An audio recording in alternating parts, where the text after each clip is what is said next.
Assalamualaikum warahmatullahi wabarakatuh. Kami dari kelompok 5, mata kuliah IPS SD kelas tinggi, program studi PGSD 4A. Di sini kami akan memaparkan materi dengan judul merancang dan menerapkan penggunaan metode pembelajaran IPS SD yang berlandaskan pendekatan sosial. Sebelumnya, perkenalkan, saya Kameliatus Solehah, NPM 010, dan rekan saya Fayu Fatimatus Zahro, NPM 017. Yang pertama, yaitu tentang pengertian pendekatan sosial. Pendekatan sosial mengutamakan hubungan individu dengan masyarakat dan memusatkan perhatian kepada proses sosial yang merupakan negosiasi sosial. Pendekatan sosial berangkat dari dua asumsi. Yang pertama, masalah-masalah sosial diidentifikasi atas dasar kesepakatan yang diperoleh dalam proses sosial dan menggunakan prinsip sosial. Kedua, proses-proses sosial yang demokratis perlu dikembangkan untuk memperbaiki masyarakat dalam arti seluas-luasnya dan terus-menerus.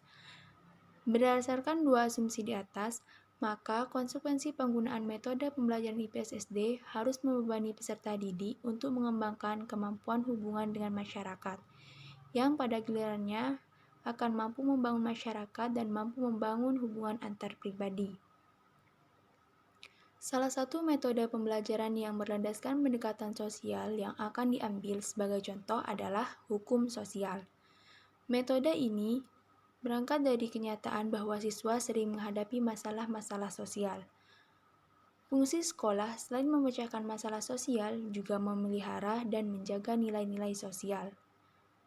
Dalam pelaksanaan metode mengajar inquiry sosial, siswa diatur dalam bentuk struktur sosial. Siswa akan membentuk sistem sosial yang berubah dan bergerak dari tahap yang satu ke tahap berikutnya. Siswa berusaha menemukan jawaban sendiri atas masalahnya. Terdapat 3 ciri pokok metode inquiry sosial sebagai berikut. Yang pertama, adanya aspek-aspek sosial dalam kelas yang dapat menimbulkan terciptanya suasana diskusi. Yang kedua, adanya penetapan hipotesis sebagai arah dalam pemecahan masalah. Yang ketiga, adanya fakta-fakta sebagai bahan pembuktian hipotesis. Ketika proses inquiry sosial berlangsung, guru harus berperan sebagai pembimbing. Dalam membimbing siswa, guru janganlah sebagai pemberi perintah, akan tetapi guru sebagai motivator dan reflektor. Kegiatan yang harus dilakukan guru sebagai pembimbing adalah sebagai berikut. Yang pertama, memberikan bantuan kepada siswa dalam menjelaskan kedudukan siswa dalam kegiatan belajar mengajar. Yang kedua, memberikan penjelasan tentang cara-cara belajar yang harus dilakukan siswa. Yang ketiga, memberikan penjelasan tentang cara-cara menyusun rencana kegiatan yang akan dilakukan. Yang keempat, membantu siswa dalam merumuskan setiap istilah yang ada pada hipotesis. Yang kelima, membantu siswa dalam memilih dan menyusun asumsi-asumsi yang akan digunakan serta cara diskusi dan berpikir efektif dan objektif. Cara merancang metode pembelajaran IPS SD yang berdasarkan pendekatan sosial. Tahap-tahap penerapan metode latihan inquiry. Yang pertama, tahap orientasi.